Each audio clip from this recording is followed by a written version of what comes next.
चलिए, civil code previous year solved paper है 17/7/2016, यानी कि 16/4/20 और 3/23, यानी कितना वर्ष का पीछे हो गया जी?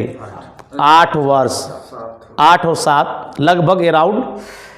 कहता है बाबू देखो, ये सिंगल फॉर सब्स्टिट्यूशंस है, सिंगल फॉर सब्स्टिट्यूट कहो या सिंगल वर्ड फॉर सब्स्टिट्यूशन कहो, या कोई कहता है सिंगल वर्ड सब्स्टिट्यूशंस कहता है, इसमें कोई दिक्कत नहीं है सर।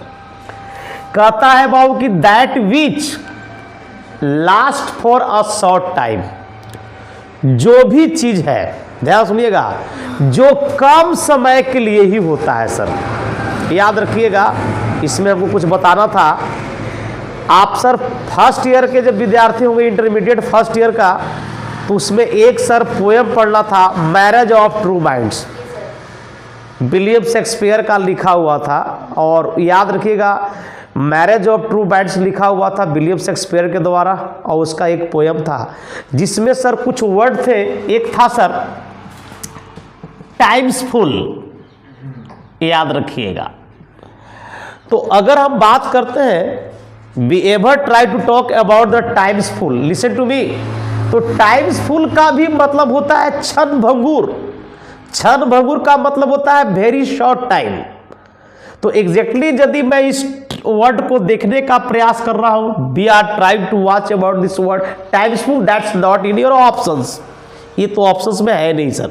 लेकिन टाइम्स फुल का भी मतलब होता है for a very short time, जो कम समय के लिए होता है उसको हम टाइम्स फुल कहते हैं। But times full is not your option sir, ये आपको ऑप्शन में है ही नहीं। नाउ रोटेटरी, रोटेटरी, रोटेट का मतलब होता है सर घूमना, और रोटेटरी का मतलब होता है घूमने वाला। तो सर घूमने वाला लास्ट टाइम से क्या लेन देन उसको है, तो सर हमारा ये आउट हुआ।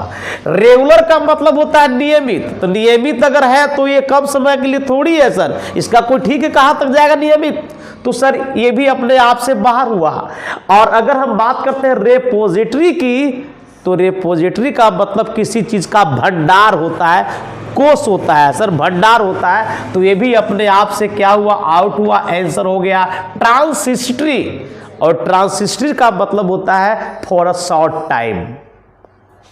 Okay, listen to me, a person who believes in total abolition of war, कहता है कि एक इंसान है जो कहता है कि सर उसको वार में, सर टोटल वार में, पूरे के पूरे युद्ध में जो एबोलिशन है, तो इसका मतलब होता है, ध्यान दीजिए, कम्युनिस्ट का मतलब क्या होता है सर, और सोशलिस्ट का मतलब तो समाजवादी होता है। बट एबोलिशन ऑफ वार में जो होता है वो होता है पैसिफिस्ट। अमन जिसको बोलते हैं, अमन का मतलब शांति वाला, तो याद रखिएगा पैसिफिस्ट हो जाएगा स्टूडेंट, ठीक है। चलिए ध्यान दीजिए, रेडी टू बिलीव एनीथिंग, कोई ऐसा इंसान के नाम बताइए, आई एम सॉरी सर, इंसान का नाम नहीं है, कोई ऐसा है जो बहुत तुरंत किसी भी चीज पर वह बिलीव कर लेता है, विश्वास कर लेता है सर। अब एक बात बताइए, यहां पर क्रेडिबल्स है, इनक्रेडिबल, तो इन तुम्हारा निगेटिव है तो बिलीव में आएगा ही नहीं, और इनक्रेडिबल्स हट गया। एक क्रेडिबल है, एक credible. Please try to get about my point here. Your sentence indicates ready to believe anything, किसी चीज पर विश्वास कर लेना, तैयार हो जाना विश्वास करने के लिए। तो एक बात बताइए कि इन जैसे ही लगता है ना स्टूडेंट, तो इन समझो कि तुम्हारा निगेटिव हो जाती है, तो इन इसमें भी है और इसमें भी है, तो दोनों मेरा ऑप्शन आ हुआ। एक क्रेडिबल का मतलब होता है विश्वास करना, क्रेडिबल्स, तो यहाँ पर हमको नाउन का चाहिए, तो यहाँ पर हो जाएगा क्रेडिबल्स हो जाएगा। भोला भाला जिसको बोलते हैं इंसान जो हमेशा बिलीव कर लेता हो, तो इसको बोलते हैं क्रेडिबल्स, ठीक है। Next, find the misspelled word, चलिए बताओ इसमें सही मीनिंग बताना है कि गलत मीनिंग चुनना है। तो याद रखिएगा ऑथोरिटी का मतलब सर ये सही है, ऑथेंटिसिटी अप्रामाणिकता टाइप का वर्ड होता है, तो ये भी अपने आप में सही है, आर्चरी भी सही है, तो सर ये होगा, ये गलत हो गया, यानी आंसर हो जाएगा बी। आर्डस का स्पेलिंग जो है वो इनकरेक्ट होता है सर। चलिए अब यहां पर आते हैं सर 5 क्वेश्चन को देखिए, याद रखिएगा ये तुम्हारा सेंटेंस बेस है, सेंटेंस और tense base, you can say whatever, but I am trying to teach you. A person who on his own efforts has the best chance to win, किसी इंसान के पास करता है कि क्या है जो उसको लगता है कि एफर्ट्स का मतलब होता है प्रयास, जो बहुत सर उसको चांस जो है ना जीतने का सर उम्मीद है, तो वो अपने आप पर क्या इंसान कर सकता है? क्या बेक्स करेगा? नहीं जी। क्या दौड़ेगा उस पर? नहीं। क्या रखेगा? नहीं। क्या करेगा? रियलाइज करेगा। चूंकि रियलाइज के बाद देखिए और एक तुम्हारा है रियलाइज, चूंकि ध्यान दीजिएगा अगर हम बात करते हैं रिलाई ऑन की, तो रिलाई ऑन का मतलब होता है भरोसा करना। तो पहला ऑप्शन सर आपका सही होता है, रियलाइज होगा। ठीक है सर, याद रखिएगा स्टूडेंट, रिलाई के साथ ऑन या कभी कभी आपको ओपन भी मिल जाएगा, हटाइएगा नहीं। रिलाई के साथ ऑन और ओपन दोनों प्रेपोजिशन सेट हो जाती है। All the applicants and result will be announce next week. Excuse me, जरा ध्यान दीजिएगा सर। ऑल द एप्लीकार्ड्स के बाद आर है, आर खैर आ सकता है, आर टू रैंक भी हो सकता है, रैंकिंग डायरेक्ट नहीं आएगा। तो स्टूडेंट यहां पर है कि याद रखिएगा सर, यहां पे थोड़ा सा दुविधा है, और दुविधा में सर इसमें क्लियर करना है आपको कि जो एप्लीकार्ड्स है ना स्टूडेंट, तो याद रखिएगा स्टूडेंट, एप्लीकार्ड्स यहां पे थोड़ा सा गलत है। इसमें आपको एपोस्ट्रोफी एस लगा करके तब आपका रैंक आना चाहिए, क्योंकि दो नाउन को जोड़ेगा, ठीक है ना। इसका रैंक और रिजल्ट विल बी अनाउंस्ड, तो ऑप्शन नंबर सर सी हो जाएगा स्टूडेंट। याद रखिएगा ये गलत है, ये गलत है। सी इसलिए हो जाएगा कि सर यहां पे सेंटेंस में थोड़ा सा यहां पे एप्लीकार्ड्स, अगर एक्सक्यूज भी अगर एप्लीकार्ड्स लिख दिया है, गेट कीजिएगा, तो एप्लीकार्ड्स का मतलब होता है बहुत सारे। तो सर यहां पर होता क्या है कि यहां पर आपको एक एपोस्ट्रोफी एस लगा करके आपको रैंक लगाना पड़ेगा। सर बताया था ना कि पीएल नंबर होता है तो लास्ट में एपोस्ट्रोफी एस लग जाती है। जैसे अगर हम यहां पर लिखते हैं, ध्यान दो, बॉयज पेन, तो यहां पर कितने लड़के की कलम है?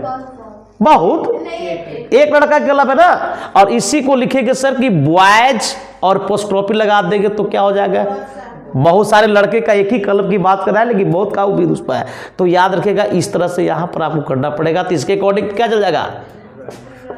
रैंक हो जाएगा। स्टूडेंट गेट कर रहे हो? Are you getting? She is beautiful, brave. अब बताओ सर, एक यहां पर है, इसी का दो क्वालिटी है, तो दो क्वालिटी, तो एट तो निगेटिव बताता है सर, याद नहीं होगा। बट निगेटिव बताता है, सो नहीं है सर, ऐड तो होगा ना, क्योंकि दो क्वालिटी को प्लस कर रहा है, ब्यूटीफुल और ब्रेव को, तो क्या हो जाएगा सर? ऐड हो जाएगा सर, यानी 7 के हो जाएगा डी। चलिए नेक्स्ट पर आते हैं। ऑल द डिसीजंस, सर ये याद रखिएगा बताए थे, ध्यान दीजिएगा, वर्ड यहां पर मैं समझा दे रहा हूं। चलिए कहाँ पर समझा दे सर? यहाँ पर आइए, यहीं पर समझा देते हैं। हमने सर एक बात बताया था बाबू, समझोगे यहाँ पर कि हाउएवर ये दो तरह की काम करता है। Please try to get about my point. This word you are watching, it has to works, it works as a conjunction and it works as an adverb. Student याद रखिएगा, मैंने बताया था कि हाउएवर का मतलब भी होता है कितना भी हो, चाहे कितना भी हो, तो ये एक आपका एडवर्ब की तरह भी काम करता है, और ये आपका कंजंक्शन की तरह भी काम करता है। बट ये भी बताया था कि कंजंक्शन तभी बनेगा जब इसके पहले सर क्या आ जाएगा? कॉमा आ जाएगा। स्टूडेंट क्या आ जाएगा? कॉमा। तो यहाँ पर देखो डिसीजन के बाद क्या लगा हुआ है? कॉमा लग गया, तो इसका मतलब होगा सर ये हमारा आउट हुआ, ये आउट हुआ, ये आउट हुआ, सर यहाँ पर हो जाएगा सर, ऑप्शन नंबर बी हो जाएगा। 9, चलिए चिंगी जी बताइए वेयर क्या है बाबू, जरा बताओ कि वेयर क्या है? यहाँ पर है कंजंक्शन है। वेरी गुड, ये भी सर एक कंजंक्शन है। तो कंजंक्शन के पहले वाला जो सेंटेंस है, ये बताइए कि मेरा प्रेजेंट में है कि पास्ट में है? पास्ट में है, तो इन्हें भी पास्ट होगा। तो ही के साथ देखो विल फ्यूचर हो ही नहीं सकता है, प्रेजेंट हो ही नहीं सकता है, और इज डिपोजिंग हो ही नहीं सकता है। तो एक ही सर पास्ट मेरा बचा हुआ, वो है सर हैड डिपॉजिटेड हो जाएगा, यानी कि 9 का सर ए हो जाएगा। चलिए नेक्स्ट पर आते हैं। She had frequent toothache. चलिए नीतीश जी बताइए तो फ्रीक्वेंट क्या है बाबू? हाँ बताइए फ्रीक्वेंट क्या है? वर्ब है तो फिर हैड कौन चीज है? फिर नाउन होगा तो फिर तू ते कौन चीज है? याद रखिएगा ई एडजेक्टिव है। फ्रीक्वेंट है ना, तो सी हैड फ्रीक्वेंट टूथेक, सो ध्यान दीजिएगा, सो सी डिसाइडेड टू। आप चलिए बताइए रिंकी जी, टू के बाद वर्ब कैवा रूप में आएगा? वन में। वन चेक कर लो, हैविंग नहीं, और रिमूविंग नहीं, हैव हर, और यहां पर रिमूव हर है। तो सर याद रखिएगा, उसका अगर दांत में दर्द है तो वो दांत को क्या करे, रखेगा कि सर निकाल के फेंकवा देगा वो? तो वह क्या करेगा, रिमूव हर टीथ होगा ना सर, कि हैव हर टीथ रिमूव्ड हो जाएगा। अब यहां पर याद रखिएगा, मैं बताने वाला था स्टूडेंट कि यहां पर कॉजेटिव वर्ब की बात होता है। तो स्टूडेंट अगर याद रखिएगा, सी हैड फ्रीक्वेंट टूथेक है, so she decided to remove her teeth. अब एक याद रखना, और हैव हर टीथ रिमूव, तो दांत सर वो अपने से नहीं निकाल सकता है सर, दांत वो अपने से नहीं निकाल देगा सर, उसको निकलवाया जाएगा, यानी कि सर एक पॉजिटिव वर्ब में ऑप्शन डी हो जाएगा स्टूडेंट।